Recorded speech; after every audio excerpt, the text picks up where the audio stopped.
Hello everyone, कैसे हैं आप सब। आप सब के लिए बहुत महत्वपूर्ण प्रश्न लेकर आए हैं जो फरवरी में 2024 में यह एग्ज़ाम में आने वाला है। कक्षा 12 के फिजिक्स है, सब्जेक्टिव टाइप क्वेश्चन है, वीवीआई पूरा वीवीआई है। आप सब इस प्रश्न को एक बार ज़रूर देखिएगा। इस प्रश्न को देखने के बाद आपको पता चलेगा हाथ से लिखा हुआ है और बहुत महत्वपूर्ण क्वेश्चन है।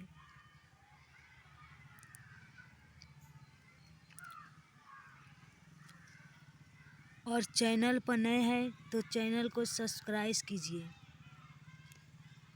और बेल आइकन दबाना ना भूलें। अपने लाइक करें, कमेंट करें, अपने दोस्तों को पास शेयर ज़रूर करें। हाँ, कमेंट करके बताना कि मेरा वीडियो कैसा लगा। पहला प्रश्न है, प्रकाश के परिवर्तन के नियम को लिखो। जितना क्वेश्चन है सब एग्ज़ाम में आना ही आना है, इसलिए आप इस क्वेश्चन को एक बार अवश्य देख लें। तो प्रकाश के परिवर्तन के दो नियम होते हैं। कितने नियम? दो नियम। पहला है आपतित किरण, परावर्तित किरण और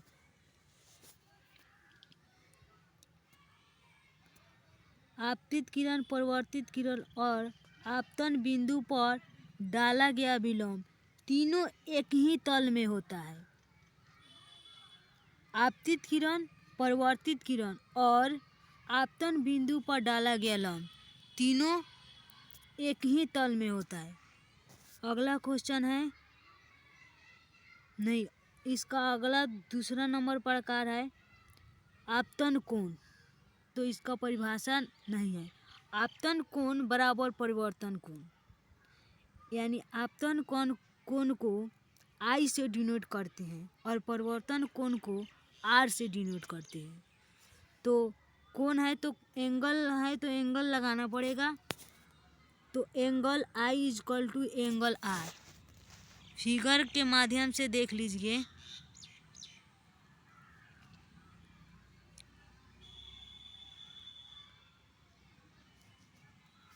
फिगर के माध्यम से देख लीजिए, हम आप लोग को दिखा रहे हैं। थोड़ा आगे करके देख लिए फिगर। ये नीचे वाला है, ये नीचे वाला आपको दिख रहा है ए।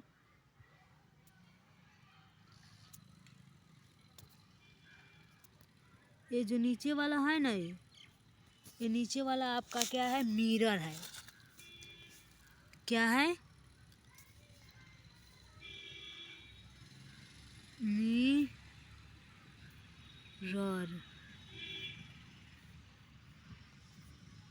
ये नीचे वाला आपका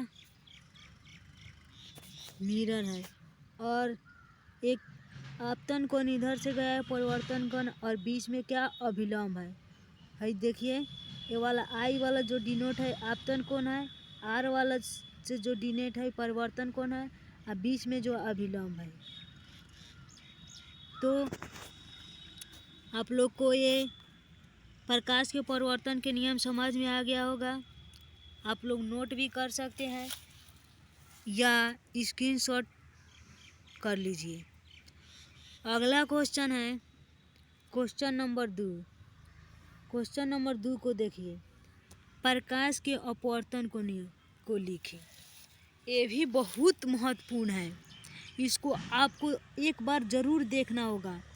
जो विद्यार्थी 2024 में कक्षा 12 के साइंस लिया है, कक्षा 12 में जो विद्यार्थी साइंस लिया है उसके लिए बहुत इम्पोर्टेंट है फिजिक्स का है। ये 2024 में आना ही आना है। तो प्रकाश के अपवर्तन के नियम को लिखे।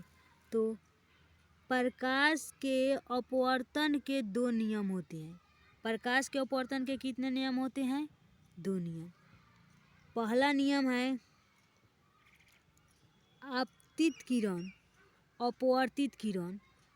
आपतन बिंदु पर डाला, देखिए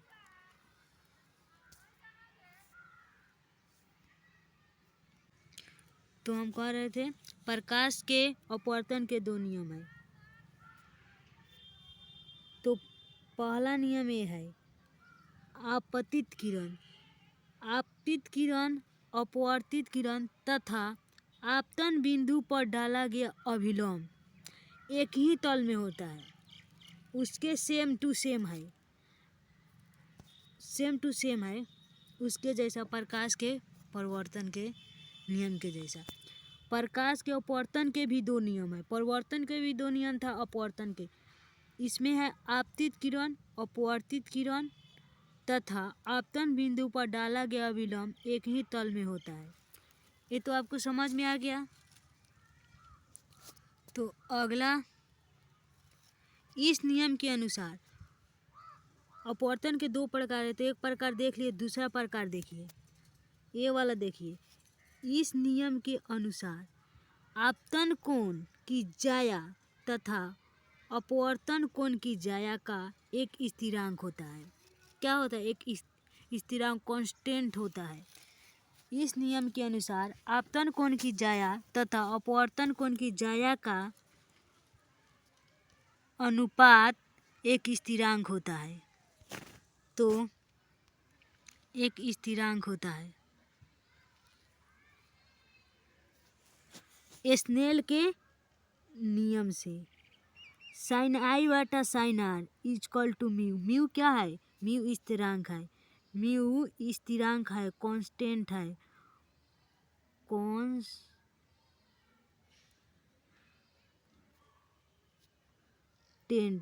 कांस्टेंट है। म्यू क्या है? स्थिरांक है। साइन आई बटा साइन आर, जैसे आप लोग मैथ में देखिए कौन बराबर होता है? लंब बटा आधार होता है। तो उसी तरह स्नेल का नियम साइन आई बटा साइन आर होगा। जो मैथ पढ़ा होगा उसको समझ में आ जाएगा। अगला देखते हैं।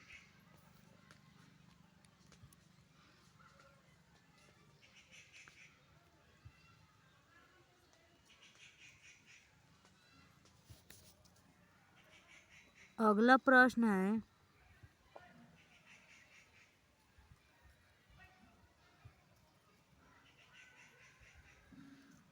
प्रकाश का पूर्ण आंतरिक परिवर्तन क्या है? प्रकाश का पूर्ण आंतरिक परिवर्तन क्या है? तो ये भी बहुत महत्वपूर्ण क्वेश्चन है। देखिए, जब प्रकाश किसी सघन माध्यम से विरल माध्यम की ओर प्रवेश करता है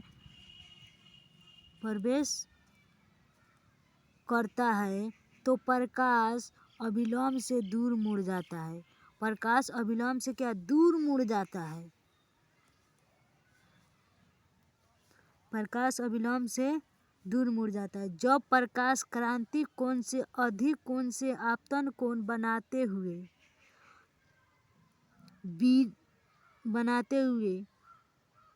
सघन से विरल की ओर जाता है तो प्रकाश सघन माध्यम में ही वह पूर्ण रूप से वापस लौट जाता है। प्रकाश के इस घटना को प्रकाश का पूर्ण आंतरिक परिवर्तन कहते हैं। जैसे यहाँ पे देखिए फिगर के माध्यम से थोड़ा इसको जूम कर देते हैं ताकि आप लोग को देखने में दिक्कत ना हो। तो देखिए यहाँ पे ये साइड जो है विरल है, ये सघन है। तो देखिए प्रकाश गया है, फिर वापस अपने ही रास्ते से मुड़ गया है। प्रकाश जब सघन से विरल की ओर प्रवेश किया तो देखिए इधर से गया है, फिर इसी रास्ते वापस मुड़ गया है। ऐसा हो गया है। ठीक।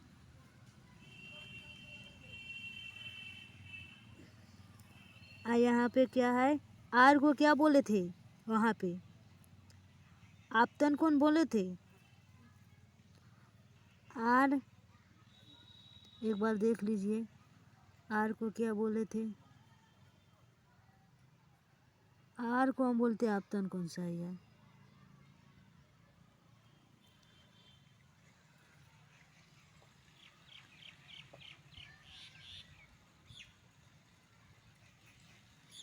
आर को आपतन कोण बोले थे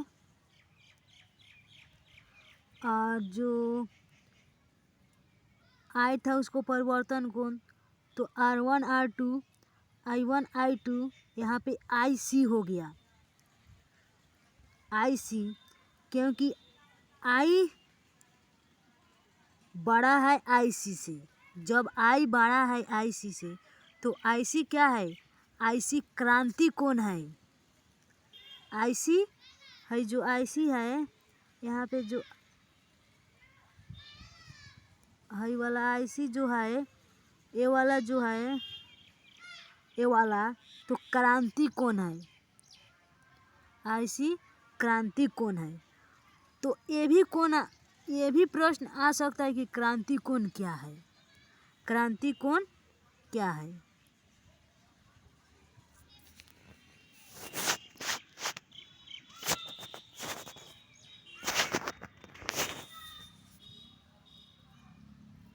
क्रांति कोण क्या है। तो वो वाला प्रश्न नहीं है शायद, वो वाला प्रश्न जो हम जरूर लेकर आएंगे आप सभी के लिए, वो वाला प्रश्न। तो देखिए ये बहुत महत्वपूर्ण क्वेश्चन है, बहुत महत्वपूर्ण। समझिए कि VVI है, ये आपको आना ही आना है। गाउस का नियम लिखे एवं सत्यापित करें, गाउस के नियम लिखे एवं सत्यापित करें। तो गाउस का नियम, तो देखिए गाउस का नियम क्या कह रहा है। महान भौतिकविद गाउस के अनुसार, महान भौतिकविद गाउस के अनुसार किसी बंद पृष्ठ से वैद्युत फ्लक्स बंद पृष्ठ में उपस्थित आवेश तथा एप्सिलॉन नॉट के अनुपात के बराबर होता है। फिर से एक बार रिपीट करते हैं, ये आपको देखना है, जरूर आना ही आना है। महान भौतिकवाद गाउस के अनुसार किसी बंद पृष्ठ से वैद्युत फ्लक्स बंद पृष्ठ में उपस्थित आवेश तथा एप्सिलॉन नॉट के अनुपात के बराबर होता है। अर्थात फाई इक्वल टू, इसको जो है इसको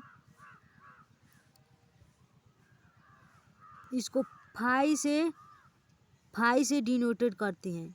गाउस के नियम को फाई से डिनोटेड करते हैं। Okay, phi equal to theta बटा इसको एप्सिलॉन नॉट बोलते हैं। तो परमाण, अब इसको सिद्ध करना है। तो परमाण माना कि एक धन आवेश प्लस Q है, जिसके लिए एक गोलीय गाउसीय पृष्ठ लेते हैं, तो देखिए एक गोलीय है, इसको लिए हैं और यहाँ पे जो है, यहाँ पे केंद्र है, ये बिंदु, ये वाला जो बिंदु दिख रहा है ये वाला केंद्र है। और यहाँ पे प्लस Q लिए हैं। केंद्र से गोला तक की दूरी R है, त्रिज्या। वृत्त में पढ़े हैं त्रिज्या, वृत्त के आधा को त्रिज्या कहते हैं। केंद्र से वृत्त की दूरी को त्रिज्या कहते हैं। और यहाँ से कुछ दूरी E है, यानी क्षेत्र है। यहाँ से विस्थापन इसका है ds वेक्टर, यानी थीटा इक्वल टू 0 है। सीधा जब यहाँ पे 0 डिग्री का कोण बन रहा है, 0 डिग्री का। तो आइए इस गाउसीय पृष्ठ में Q से R दूरी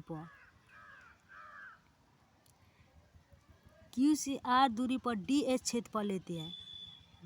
ओके, यहाँ पे समझ में, इस गाउसीय पृष्ठ में Q से R दूरी पर ds क्षेत्रफल लिए हैं। धन आवेश Q के कारण इस धन आवेश के कारण, ये जो धन आवेश के कारण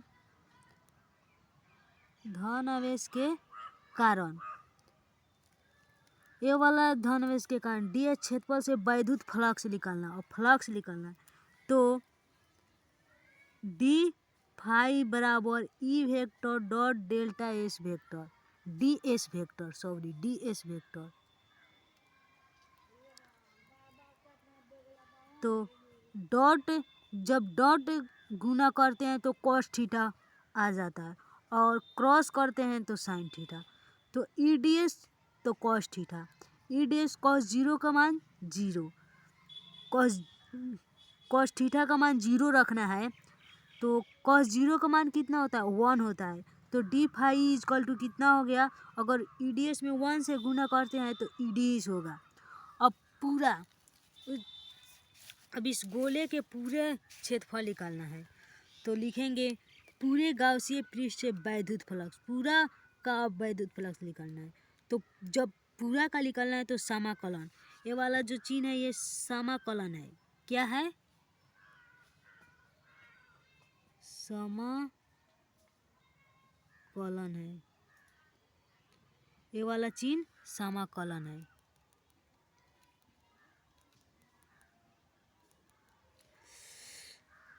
तो समाकलन डी फाई इजकल टू समाकलन ई डी एस। तो फाई इजकल टू ई समाकलन डी एस। तो फाई इजकल टू ई, तो डी जब इसको हम डी हट गया एस है तो 0 से 4 पाई आर स्क्वायर। अब 0 से 4 पाई आर स्क्वायर, इसके आगे देखते हैं।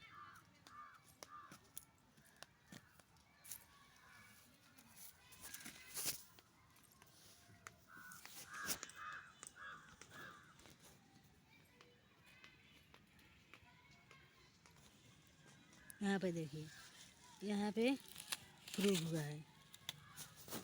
कैसे हो गया वो?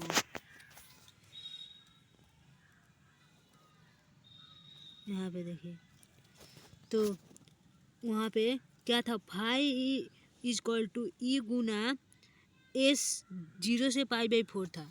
तो अब हम एस का मान रखेंगे। एस का मान तो पहले ऊपर वाला रखेंगे। तो फाई इजक्वल टू ई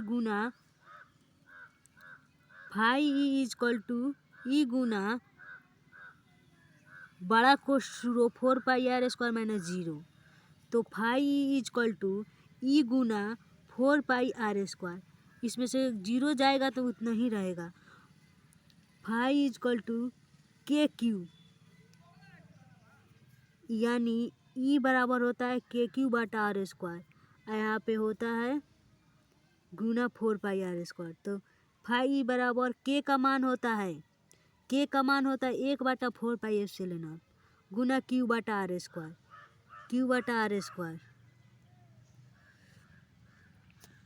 गुना यहाँ पे 4 पाई आर स्क्वायर। तो फाई बराबर 4 पाई कट गया, आर स्क्वायर कट गया, तो क्यू बटा एप्सिलॉन नॉट बचा, प्रूव हो गया। देखिए हम आपको बता देते हैं कि के का जो मान होता है 1 बटा 4 पाई एप्सिलॉन नॉट। अगर वीडियो अच्छा लगा तो कमेंट करके बताएं ताकि हम अगले वीडियो जल्द से जल्द लेकर आए आप सभी के लिए, और बताएं कि वीडियो आपको कैसा लगा।